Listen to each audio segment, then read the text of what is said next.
weird. But then some friends told me, "You'll get used to it. It's just you're not used to it."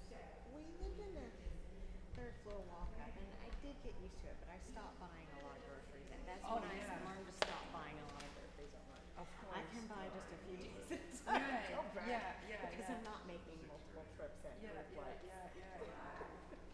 Yeah. It's too much. It was like, I'll break my back before I make a second trip to the car. Because you had to go all the way through a courtyard and everything too. Oh my. Yeah. No, the back entrance. Where you some movers along, but still.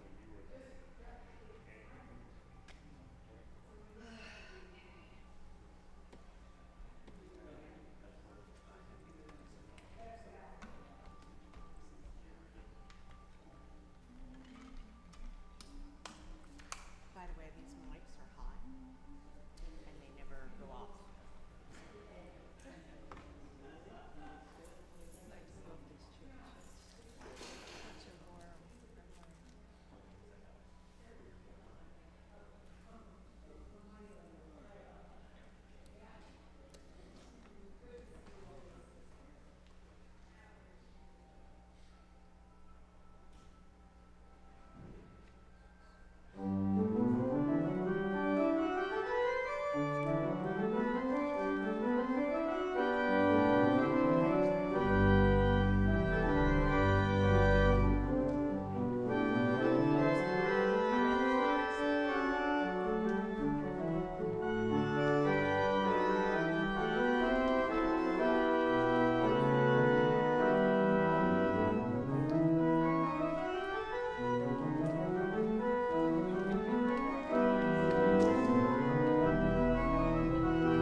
Welcome to Lake Street Church of Evanston, and we're very excited to have you here, whether you're joining us in person or online. But if you're joining us in person, there's a bouncy castle. If you're joining us online, you'll have to just imagine your bouncy castle and what you would do in it. So there are some perks. But anyway, welcome, and we're delighted to have you here and delighted to share this kickoff Sunday as we sort of say goodbye to summer and say hello to a new church year. I am really excited to be here with you and excited for there to be some differences that will come. And one of which I wanted to introduce is the children are going to be starting our service off with a tone chime ringing that's going to happen every single, or, as long as there's appetite for it, they're going to start us out. And I want to invite them forward.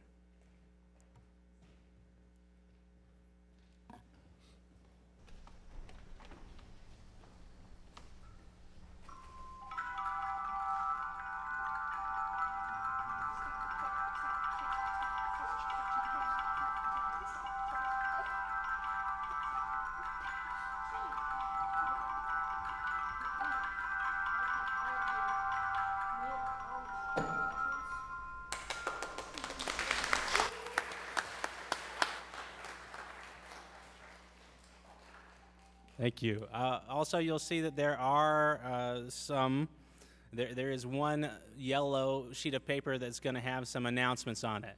We're going to have one legacy-style announcement here in the next little bit from Doug. He's going to talk to us a little bit about September 24th. But in general, this will be where announcements are going to happen during our time together. You will, if you want to have an announcement that sort of appears during worship, you can write to Pat, and if you get that in by Wednesday, then no problem. It can be right here where everyone can see it in the bulletin and also online. And just take a look at some of these announcements that are printed on here. But with that, I'm going to toss it over for one last legacy announcement. Good morning. 5.5 years ago, I came up with a stewardship presentation that I wondered if it would ever see the light of day. That's because it was intended to be a reward to the congregation. Well, when Pastor Michael Woolf came on board in April of 2019, he, along with the stewardship committee, transformed the culture of giving at Lake Street. For 2020, the total dollar amount of our pledges exploded with an increase of over $40,000. So I was looking forward to giving this presentation in the fall of 2020. However, a little thing called COVID-19 got in the way.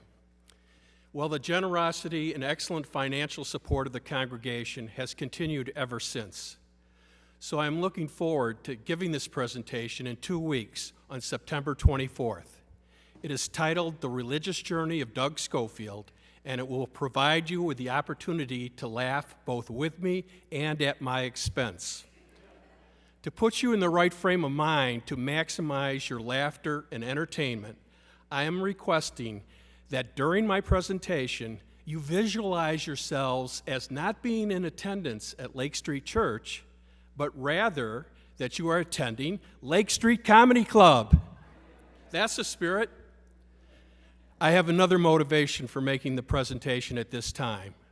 For those of you who primarily or exclusively attend worship service online, COVID-19 will be with us indefinitely. If you are vaccinated, boosted, and wear a mask, especially an N95 mask, you can safely attend an in-person worship service. And if you want an added safeguard, I'm sure you can find some seats in the balcony where you can social distance. I'm encouraging everyone who is able to come to church in person on Sunday, September 24th. Take the opportunity to once again experience the energy of well-attended in-person worship service. Take the opportunity to come and see and hear our amazing choir in person. There will be some special music, and our section leaders will be doing some solo singing. There will be an extended, wonderful coffee time after the service. To assure a bountiful spread, I am encouraging a number of you, as in days of old, to bring an item of finger food to share with the congregation. Beverages will be supplied by the church. If you would like a suggestion as what kind of finger food to bring, you can contact Beth Negranada for her input. Take the opportunity to come to church and make a joyful noise, whether good, bad, or somewhere in between, by singing hymns along with the rest of the congregation. I mean, really, how many of you are singing hymns out loud in front of your computers at home? And most importantly of all, I encourage everyone to come to church on Sunday, September 24th, to have a joyful reunion and reconnect with members of the congregation whom you've not seen in person since March of 2020. If you ever intend to attend an in-person worship service again, this is a Sunday you will want to be here. Folks, I guarantee that if you come to church ready to have some fun, this will be the most entertaining, humorous presentation you've ever heard in a worship service. You will not want to miss it. Also, for those of you who have not already done so, please fill out the social justice issue survey and return it to me. Thank you.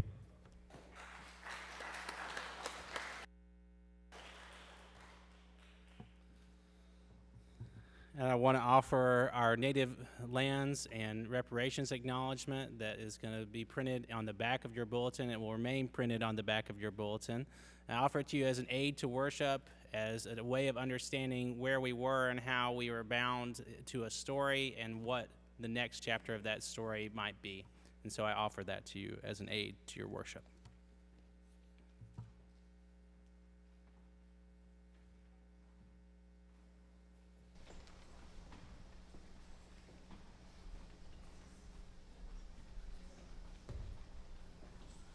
Everyone who knows Pharaoh and the hand motions is invited to join us to help lead it. So if you went to camp a long time ago and you know this song, please come help us show the congregation how to do it. And if you don't know it, but you just really want to come stand in front, you can do that too.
I have to compete with the tone chimes, Doug Schofield, and then Pharaoh, which I'm really bad at, so I apologize for my bad dancing, yes. Hi, everybody. My name is Jim Chilson. I, along with Roz Poole, we are the co-moderators of the Lake Street Church Board. Welcome to the new program year. Really excited about this. Thank you. So please rise in body or spirit for the call to worship. We come with hands cupped. We come with hearts open. We come with our problems. We come as we are, and we are home.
Thank you, that was beautiful.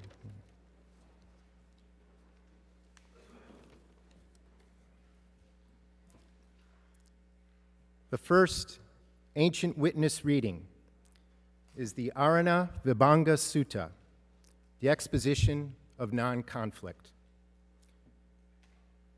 When one does not say, all those engaged in the pursuit of self-mortification have entered upon the wrong way, but says instead, the pursuit is a state beset by suffering, vexation, despair, and fever, and it is the wrong way, then one teaches only the Dhamma. When one does not say, all those disengaged from the pursuit of self-mortification have entered upon the right way, but says instead, the disengagement is a state without suffering, vexation, despair, and fever, and it is the right way, then one teaches only the Dhamma. When one does not say, all those who have not abandoned the fetter of being have entered upon the wrong way, but says instead, as long as the fetter of being is unabandoned, being too is unabandoned, then one teaches only the Dhamma. When one does not say, all those who have abandoned the fetter of being have entered upon the right way, but says instead, when the fetter of being is abandoned, being also is abandoned, then one teaches only the Dhamma.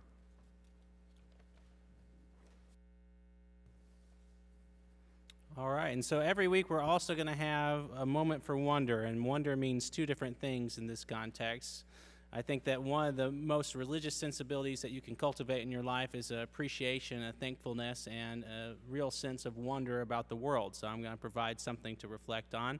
But you're going to also be invited to ask a question or to wonder about what we are reading and what we're experiencing this Sunday. So this will require you, because of where it comes in the service, for you to read ahead to the second ancient witness reading from time to time so that you can sort of engage with it. So I'm going to give you just like 5 seconds to do that and try to figure out that, but you'll learn. Next week you'll know. And so if you read a little bit ahead, and maybe read while I'm telling you this, the moment for wonder. So for hundreds of years, it was assumed that language gave rise to music, and song, but recently scholars have really made a change in that assumption, and they've said the opposite. And they argue that music provided the foundations for humans to acquire language. So first we learned how to think about music and how to play instruments, and then we learned how to actually have complex speech. That's what people think these days. And to back that up a little bit, the oldest musical instrument ever discovered was a bone flute that is over 40,000 years old. And so I'm going to come out, and you are going to be invited, if I figure out how this works, to ask a question, to wonder a little bit with me, and you're going to have this opportunity to do so every week about the readings that we have or about something about the service. It's a moment for you to be able to engage a little bit more in that theological reflection that I've been pushing for the past year with you writing down note cards, but perhaps you might want to hear your voice. 20 seconds or less, please. Your wonderings cannot be super lengthy because we have a service to get to. But if you raise your hand, then I'm happy to come by and you can wonder a little bit. Okay?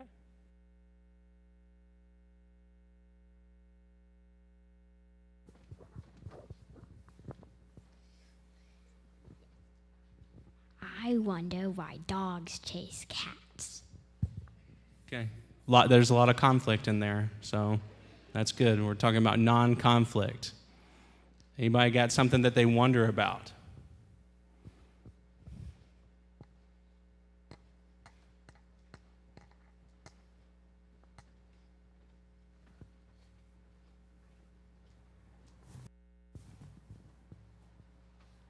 I wonder why this is even included in our worship service. It's very hard to understand. And what's the context of it? Isn't one enough? Of which we will have later from Matthew. Okay, we'll get to the context of it. That's what I'm going to be preaching about, but thank you.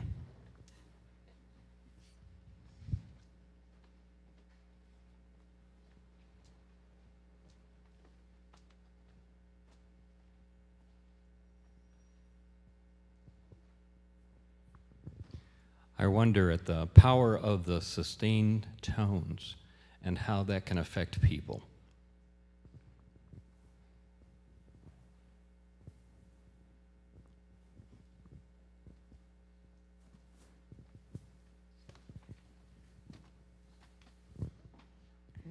I wonder why we eat living animals. I know they're delicious, but That's good. It's good. Conflict. A lot of good conflict. I wonder if conflict still exists or is necessary when there is a spirit of reconciliation.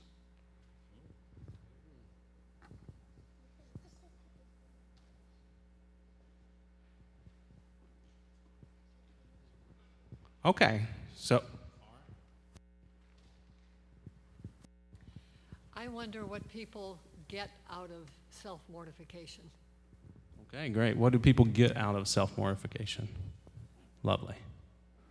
Okay, you're going to be doing that every week.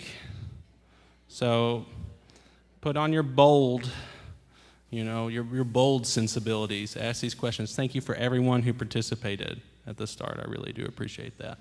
That's it.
You know, we get to hear a lot of great music over the summer, but it's nothing better than having the choir back, and so we're very thankful for them, right?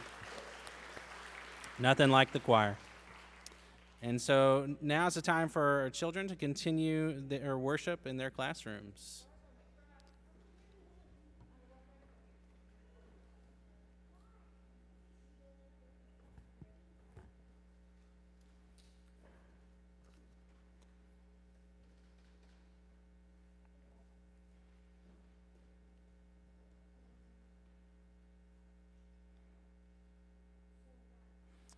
All right, and now, as we have for a long time now, there's also a reflection question that I want to invite you to imagine, and I want you to think about with me. And tell me about a time when you experienced conflict. How did you resolve it? How did you know it was resolved?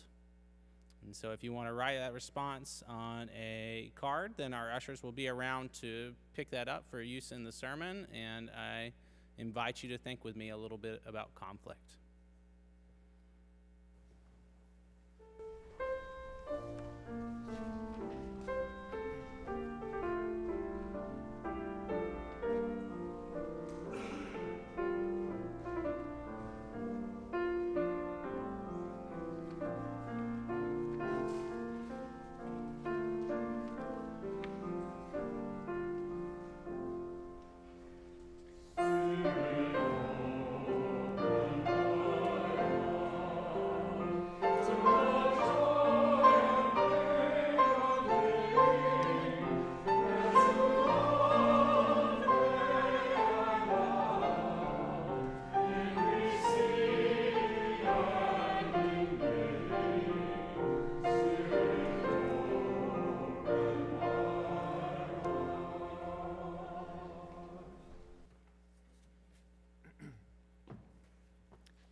The second ancient witness reading is Matthew chapter 18, verses 15 to 20.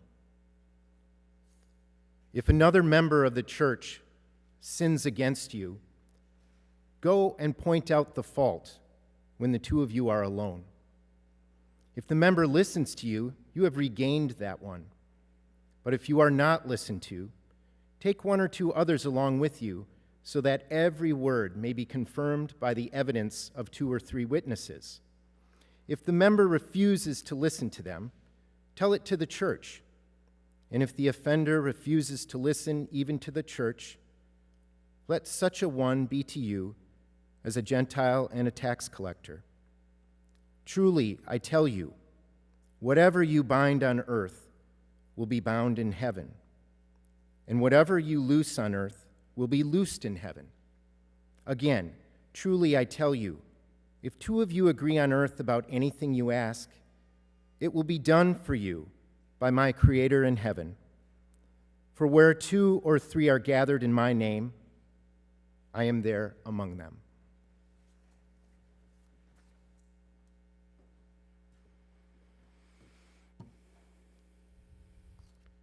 Okay, if you got a response to the question, then hold it up. So I don't know about you, but there are plenty of times in my life where I have experienced conflict. I've been on the receiving end of conflict. I have caused conflict at various different times. It's going to happen to you. Conflict is absolutely unavoidable as a human being, and especially, maybe it's okay if you're just one person, but if you're going to be in community, you are going to have conflict. And some of that conflict is not necessarily based on, I want to go out and I want to start conflict. It's really based on a couple of sentiments. I'm going to give a try on encapsulating these two. And I've experienced these and I've caused these two, and you have probably too. It's not that you're wrong, it's that you're a jerk. Okay? So you can get in conflict not because your message is wrong, or that you're wrong about it. It may be absolutely 100% true. Or another way to say that, it's not what you say, it's how you say it. And these two sort of sentiments, I think, encapsulate a lot of the conflict that we find ourselves in. Being humans full of these moments where the packaging and the content really matter, and how we talk to each other. And sometimes we really struggle to match the arrangement of oh, I want to say this, and I think it's true, and I think it's true for me, and I think you need to hear it, with love, with trying to say that to somebody that you care about, with trying to stay in relationship. And so it's not a stretch to say that I think probably the whole country was founded on this miscommunication. If you take a look back, Great Britain really wanted colonists to cover expenses for a war, and they probably should have.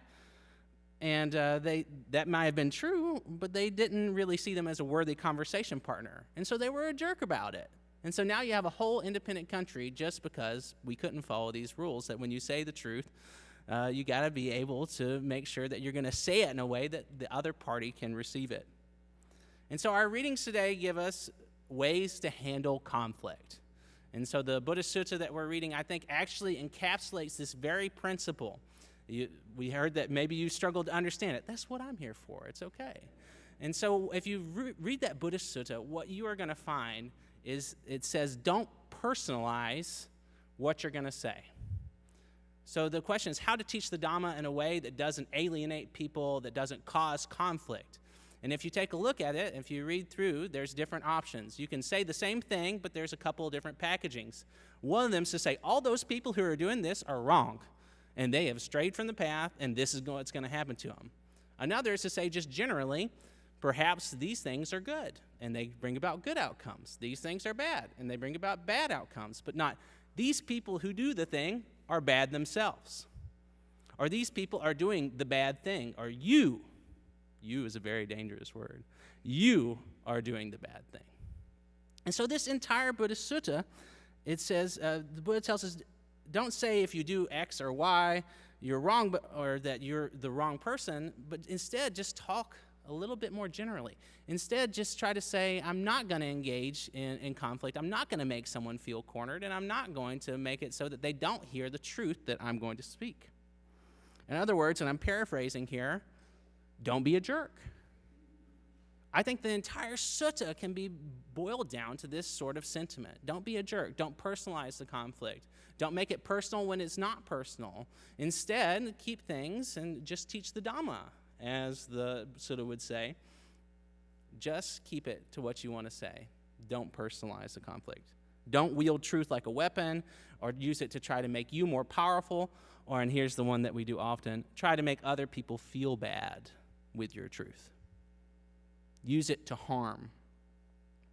And our next reading, I think also, is talks to us a little bit about what happens when we're already off the rails a little bit.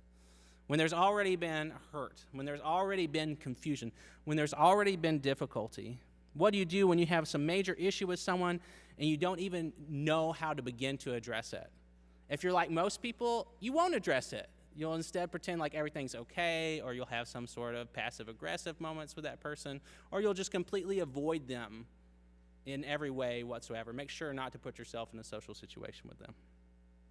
And what's groundbreaking about this text is that they solved this evidently a couple thousand years ago, is that you actually have to talk to the person that you have an issue with.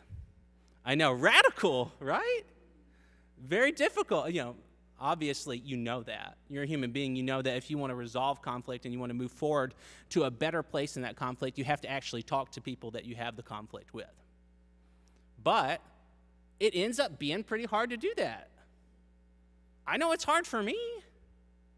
There are things that I want to say and people I want to resolve conflict with, but I really have to get myself sort of geared up for that conversation. It's not necessarily polite conversation. It's not necessarily very nice. It's not fun to do. But here's what it says. It doesn't say talk about them. It doesn't say to be in a huff. It doesn't say talk to their boss or their spouse or their friends or all the other people that you have in common with each other. What it says is talk to them.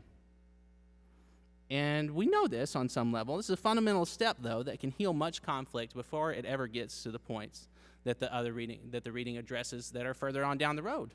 So you talk to the person, and they don't like what you have to say, and then you can bring more people along, and you can chat with them with more people so that you have some witnesses. And then you can invite the entire community to what must be a very pleasant conversation, I can imagine. But sometimes you need to, and that's okay.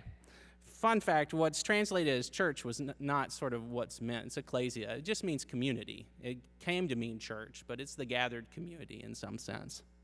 So it applies to all sorts of different things. It's not just churchy stuff.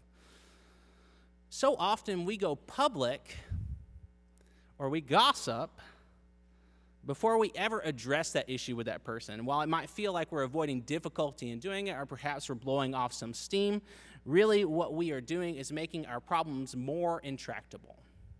On some level, we all know this, but it is really profoundly difficult to practice. We all know this, and yet our relationships suffer. We have conflict that we allow to go off the rails. We personalize the conflict. We get upset. There's all sorts of things that can happen to us.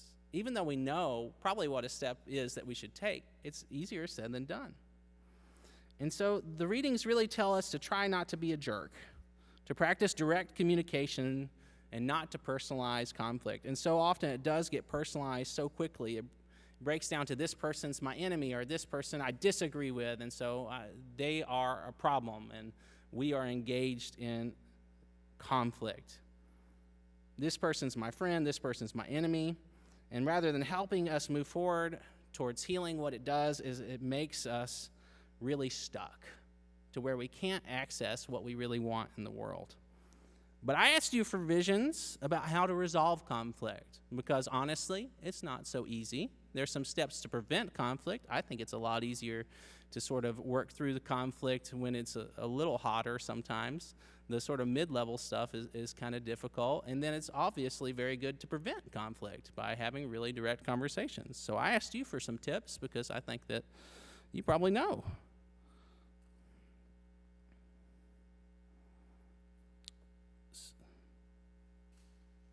Every day when I argue with my siblings, I experience conflict. Not a lot of resolution there. Thanks for whoever wrote that, but that's true. It's a child's handwriting, so just so you know.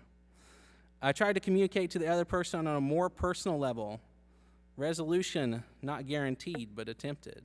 Yeah, so personalizing the conversation in some ways, but not personalizing the conflict. This person's bad. I asked an indelicate question, and when I realized what I had done, I apologized. I knew that I was forgiven when the other person gave me a hug. How to solve the conflict? You show kindness and love despite the conflict. And how do you know when it's solved? When I feel peaceful inside. This person wonders if anyone remembers the church conflict documentary we had basically on the second ancient witness reading. It was resolved when I admitted my role in the conflict and the tone of the relationship. And when I listened to her and what she was thinking and feeling, and I let her lead. When I made the effort to work, to listen to the other person's perspective, often conflict arises from not understanding the feeling of being excluded. Conflicts are often the result of misunderstood communication. Gently reopening the discussion and being willing to listen deeply often resolves the conflict. Another person writes, my friend and I had a disagreement, and we talked and listened to each other, and we were both at peace. This person offers a solution of listening seriously to each sibling. Unfortunately, feelings are still not healed. Religious conflict, we don't talk about it except by email. That's not what I'm talking, that's what I'm talking about kind of here sometimes. Don't do it by email, okay? Everybody's really emboldened by email. Sought to understand a person's position, and once they felt heard, the conflict seemed to melt away. Lovely.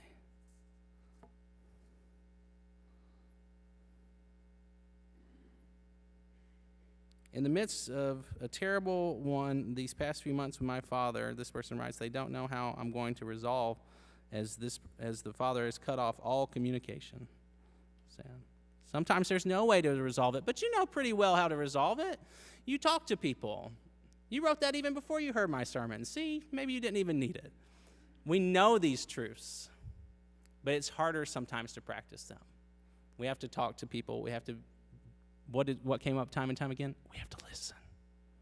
We have to listen. And listening is one of those skills that you can get better at with time, but is very important in these relationships. So you really offered listening, which I was going to talk about, but you talked about, and that's what I like. So we have to say, when we are engaging in these conversations, I think there's a vulnerability to it. And I think it's very difficult to do because we have to admit, actually, I'm not okay with everything. Actually, I have been hurt. Actually, I have felt this, and I need a resolution. I stand in need of something that I myself, an individual, a sole individual, cannot provide by my own power.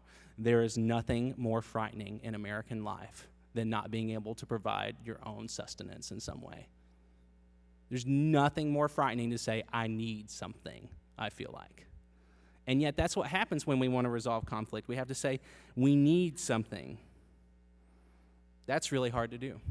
And yet our readings tell us that we already know how to do it in some ways. And I think at its best, religion gives us this language to talk about the things that we do already know. Gives us this way of perhaps sorting through conflict in our personal lives. And I think that's the case this morning. But I think it does do us good to hear it laid out some ways, that people a long time ago struggled with the same things, that they miscommunicated, that they stood in need of healing in their relationships, and they didn't know quite how to do it, and they said, well, at least I'm going to give this method a try. And so I know a lot of us have broken relationships in our lives, so many broken relationships. And I just want to offer to you these sort of steps: listening, not personalizing conflict, being willing to say, I need this healing and need this resolution. They can all go a really long way. And so I offer them to you this morning. Blessed be.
Be seated. I just wanted to ask you to, if you haven't already, to fill out or type out your prayer requests that you might have on your card so that we can go around and collect them when that time comes. And so I want to just ask you to do that. I guess in the future, it'd be great if you did it when you came in to start worship, just so that could be streamlined a little bit.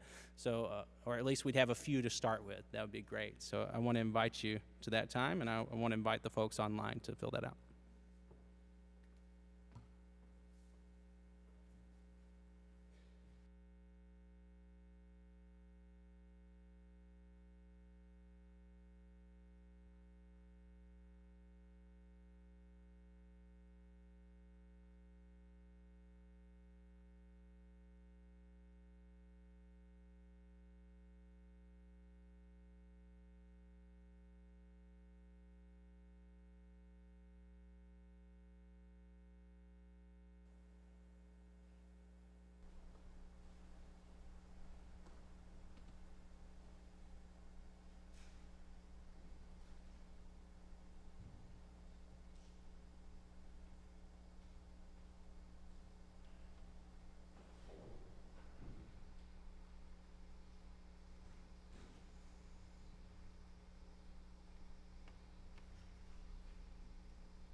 find the responses to the prayers listed in your bulletin. After every prayer, I will say one or two things, and you will respond.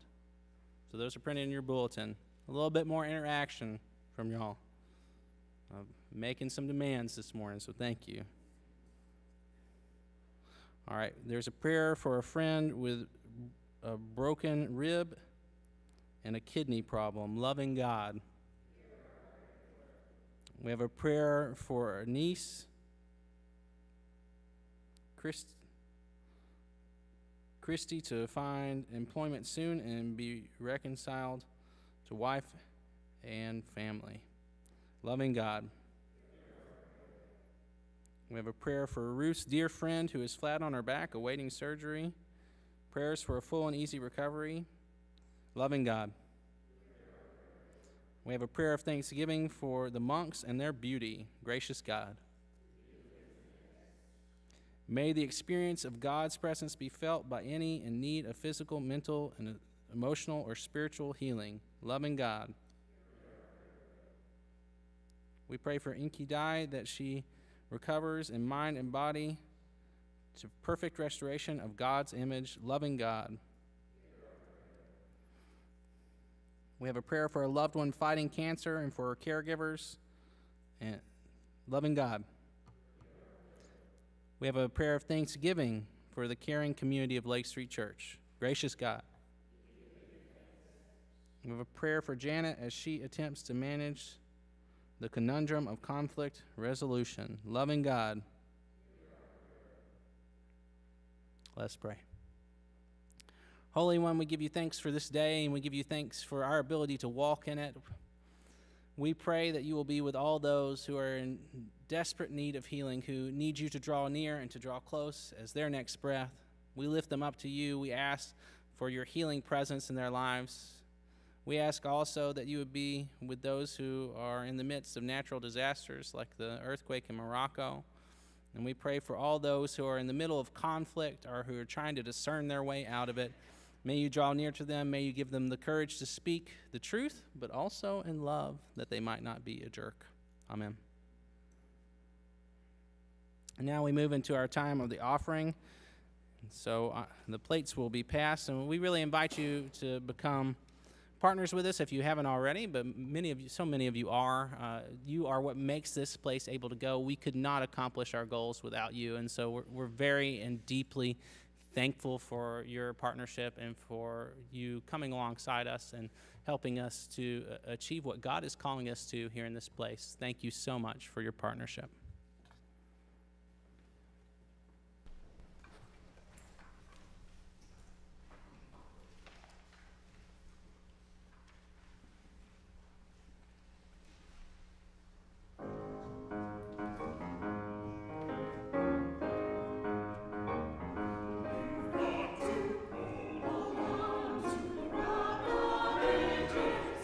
Hold on to the cornerstone.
Today's call to commitment is from the Tao Te Ching, Chapter 8, Lao Tzu.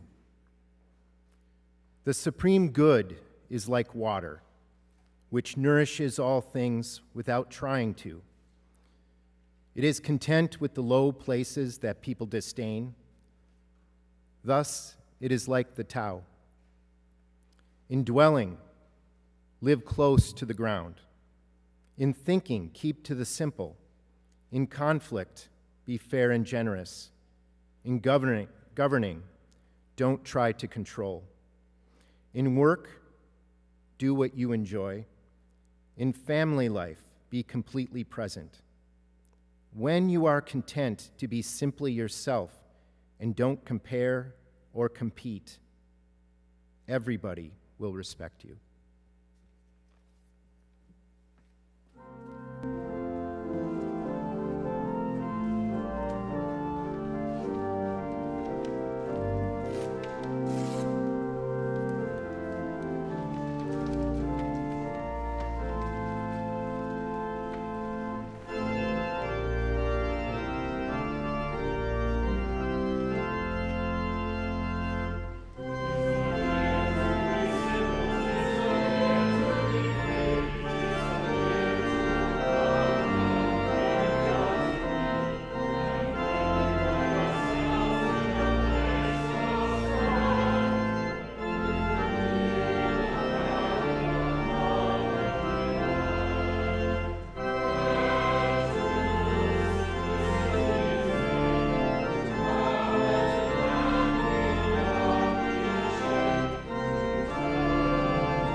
It's what you do with it that counts, and may it be